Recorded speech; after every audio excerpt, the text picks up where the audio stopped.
All right, our second speaker today is Broden Holland. Broden comes from a family farm between Grenfell and Young in New South Wales. They farm 4,500 hectares comprising 70% cropping and 30% is pasture phase, with 4,500 self-replacing merino enterprise, all on a 10-year rotation.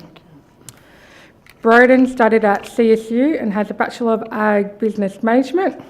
Farming is a passion and aims to make farming continually sustainable and do his bit for the next generation.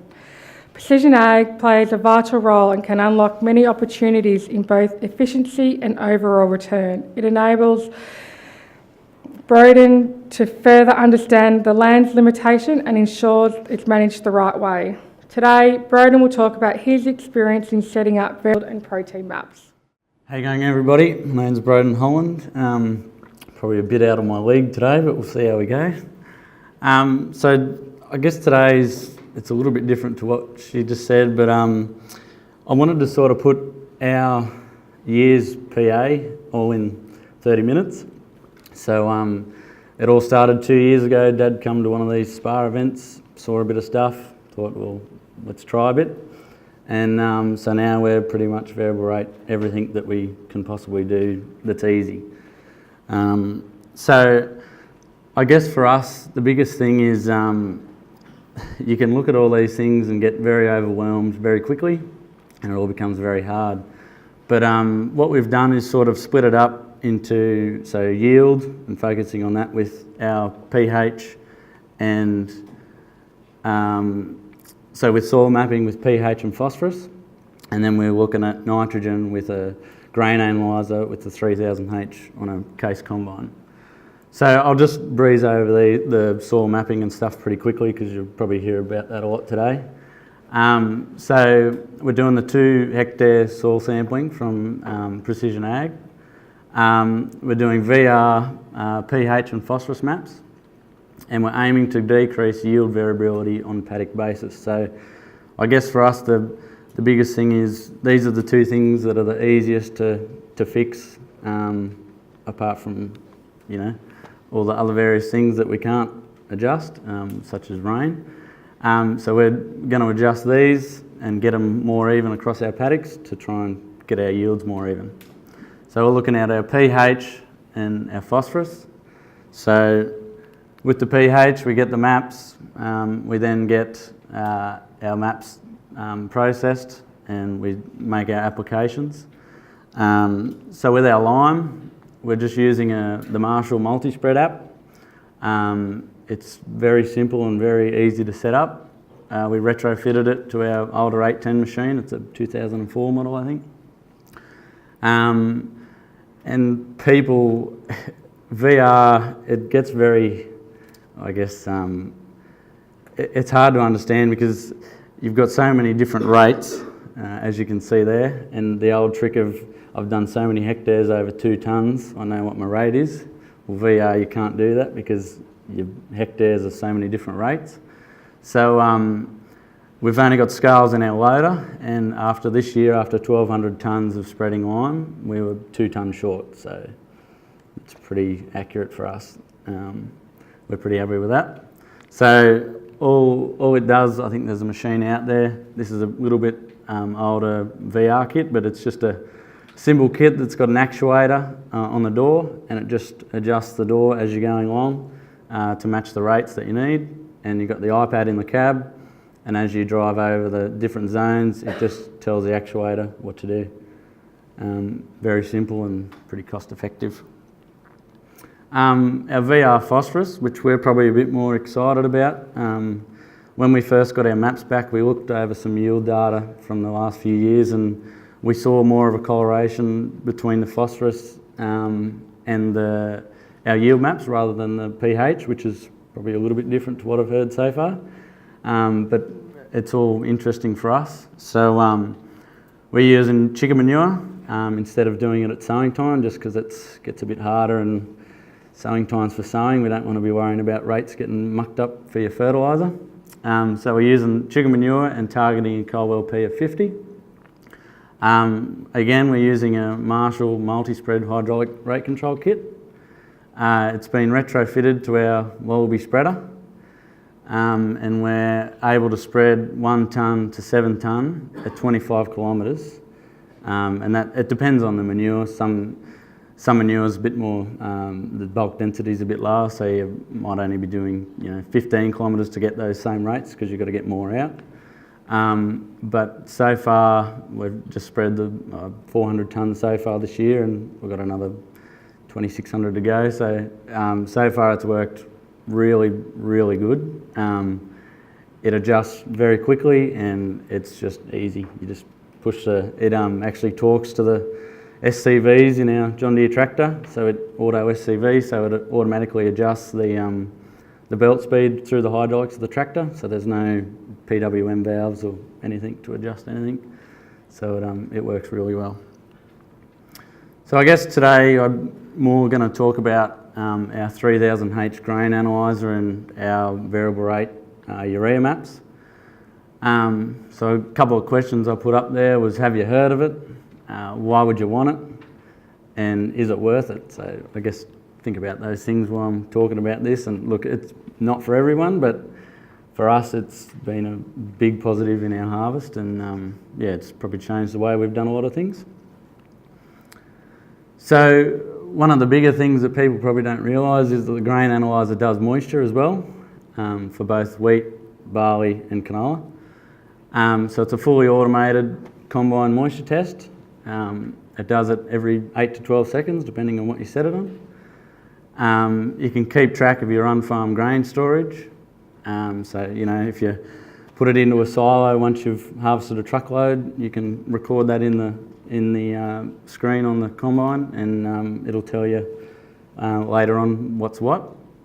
You can ability to blend grain to increase harvest time, and harvest earlier with and after rain with an instant moisture test. So it's just awesome to be able to not have to get out of the cab to bloody do it, or get your chase bin driver to go and do a quick moisture sample while he's waiting or something. So in 2017, approximately 90 tonnes of canola was harvested at higher moisture after rain. As we blended this with some drier grain we had in another mother bin. I guess for everyone to look at this, 90 tonnes, yep, doesn't seem like much, and it didn't for us at the time, but it was 3 hours, we had 3 headers going, so it was 3 hours extra harvest at that time. But in terms of the whole harvest, that could have actually cost us probably, a lot more time, because 3 hours that we didn't spend there, we would have got stuck on a block that was 30 k's away after that 100 mils of rain, and would have really thrown a spanner in the works for harvest. So this is just some rough estimations. It's very hard to put a gauge on it because you do different things, but in wheat and canola this year, I think, and I'm pretty confident, we gained approximately 8 hours harvest time. That includes not having to run a sample to the silos. We have got a Dickie John handheld moisture tester. We don't use that anymore. We just use it on combine one. But it just, there's the time in taking your sample to the silos. There's your time in thinking, oh, well, it's too tough, it won't be right to go, but some of the time, just because the straw's tough doesn't mean you can't harvest. Your grain's usually not too bad. So yeah, that's what we gained, and that also includes a bit of blending. So I guess this is the core of it. The 3000H does protein maps in wheat, and it also does oil in canola, so you can look at your oil over a paddock. So it's, again, a fully automated combine protein test every 8 to 12 seconds. It's real-time mapping, so as you're driving along in the header, every 8 seconds you get a dot on your map and you know what your protein is. It gives us the ability to blend low and high proteins to increase returns. So I'll show you in a second that one of the fields that we've done, and yeah, we've got quite a lot blended up. And the ability to otherwise locate and manage lower areas if you're unable to blend. So for us, we have 2 main markets for our wheat. there's grain corp, which we take most of it. We don't take most of it, which we take all our higher grades. And then we've got the mill in Young, quail milling. They like APW or ASW and a bit of H2. So really they're aiming at sort of that bang on 11.5 protein. So by having the 3000H in the header, if we know we've got some 11.4 protein stuff in the same paddock, I'll just bring that up. So if we've got some not that this one is 11.4, but if we had this half was 11.4, and if this half was, I don't know, maybe 14 or something, and we couldn't blend it, or even if this was 9 and this was, I don't know, maybe 11, we could send the 9 to the grain corp, because no one would really want that, the mill doesn't want that, but we could send this half to the mill in Young, and we get a better return out of that, and they get the wheat they want. So it gives you a bin by bin average. So each time you fold out the auger, it'll and then fold it back in, it'll it'll reset the average for that bin. So you can then allocate it to a whatever grain receival or a mother bin that you've got typed into the screen. We have 2 mother bins now. We just use mother bins to blend our grain. So on this particular field, this was its first year out of pasture, and I wanted to show you this because this year it probably was one of our biggest returners for the 3000H. So we had one mother bin for this field, and we harvested. We pretty much put the mother bin in the middle just because it makes the harvest logistics easy. We only had 1 header on this field, but so we had one mother bin, and I guess the thing is with all these numbers with the 3000H is it all depends on how you're harvesting your paddocks, and it's not always going to be the same every field. But in 2017. In 2017, so this is a 274 hectare paddock. So as you can see down here, 12 to 12.9%, which is H2. There was 79 hectares of that, and there was 16 hectares of 11.9 and below. So that's all the yellow and red, and all the rest of the green was 13 and above. So that puts us into APH2 because it's Lancer wheat. So that's it was about $32 or $3 at the time a tonne. So once we harvested all this, the grain corp average off the grain corp site that we delivered was 13.2. The 3000H's average was 13.5. I knew that. As we got the machine, we did some calibrations, and then I knew after the first load that it was 0.2 out, but I didn't want to change it because that would change your variability across your paddock, which I want to keep constant for all our urea maps.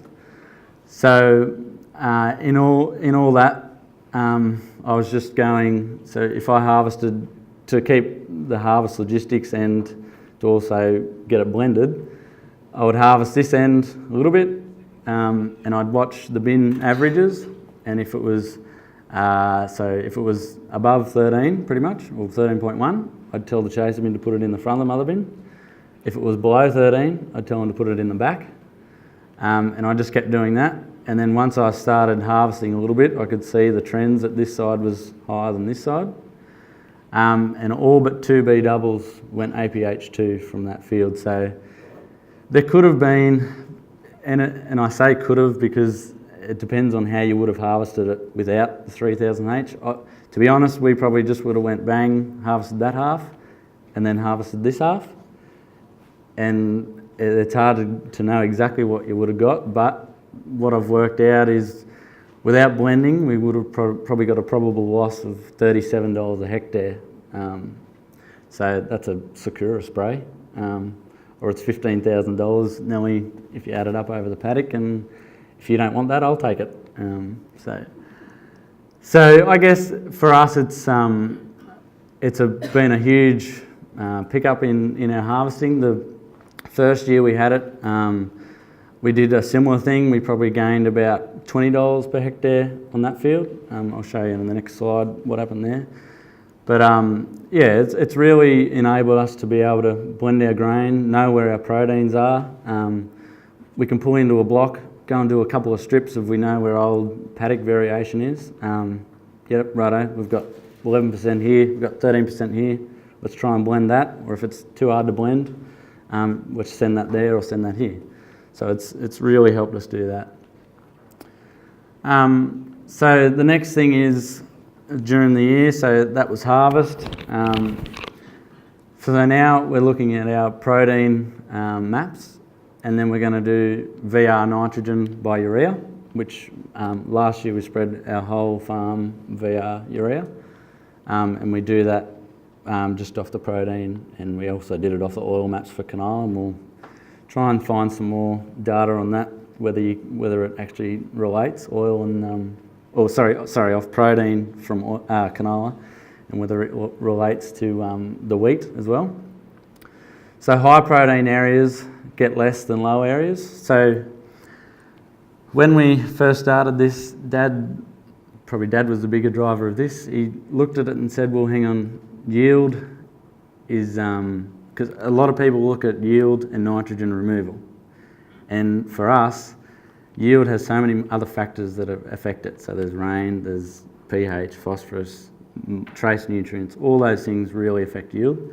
Protein it does get affected, but not as much as all those other things. And nitrogen is the biggest driver of yield, of protein, and of course can lift yield. So our aim with this isn't for nitrogen removal, but like our pH and phosphorus, is to try and even all the paddocks up.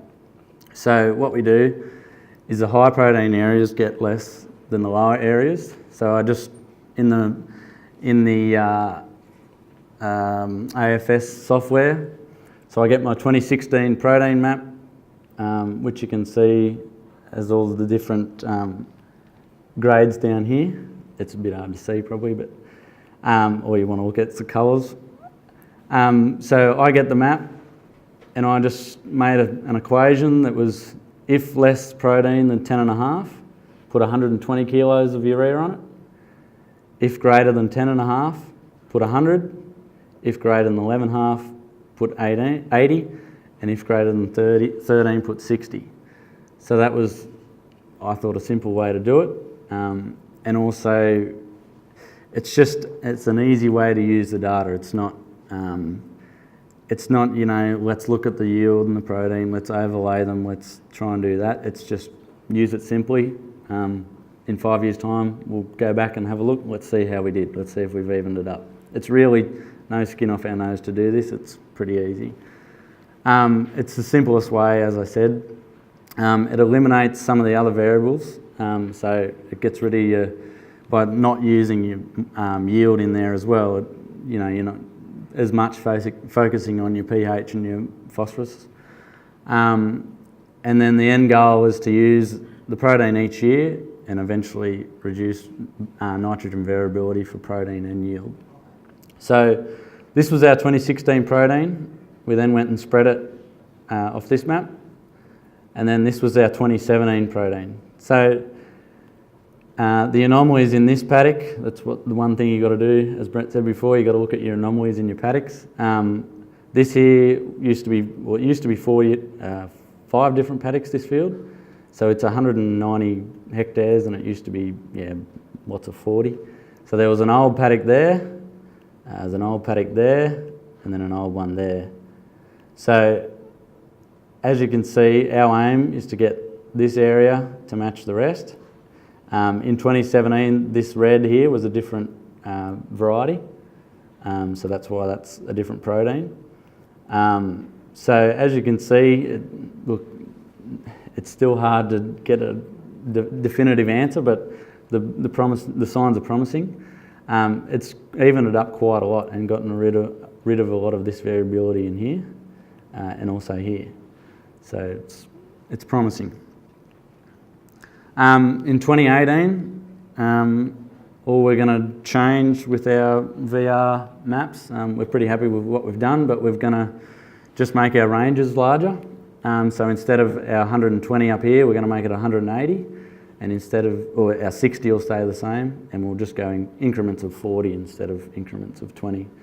And I punched it into the thing, and it was only an extra 2 tonne of urea over that, like using that rate, compared to this. So it's not using much more, it's just putting it where it needs to go. So a bit more about the VR protein. So in the yield, so this is the 2016 yield. So we weren't initially looking to even up yield with our nitrogen, but we've found some correlations between it. So 2016 yield and 2017 yield, I tried to keep the colours the same so it's not misleading. This was just a different year, so lower yielding. But take note of all the changes in here and take note of all the changes in here. I went back to it 3 or 4 times and made sure that I had the right smoothing and grids or contour size, because I thought that's not right. Like it's evened it up by 40% less variability. What other things have affected that, we don't know. Could be a mixture of things, but we haven't as yet spread that paddock with VR, phosphorus or pH. That'll happen, well, the pH will get done next year and the phosphorus will be done this year. So, you know, in the next couple of years we'll go back and look at that paddock and wonder what was different. It was wheat on wheat, that's probably why I chose that, just because it was easy to judge. So yeah, I guess it's a thing of, we'll come back and revisit it in 3 years' time and see if that 40% keeps going up. If our standard deviation in here was, I think, 1.5, so that's your standard deviation from your average yield. And in this one it was 1. So, you know, we're doing something, I think. And yeah. So again, we're just using similar amounts. We're not really changing how much we put on. We're just putting it where it needs to go. So, and all we're doing for our VR urea is we're just using Amazon Profis 3, which is old PDO one. We've got an Amatron 3 in there, and it's just VR through a serial rate control on a Trimble FMX.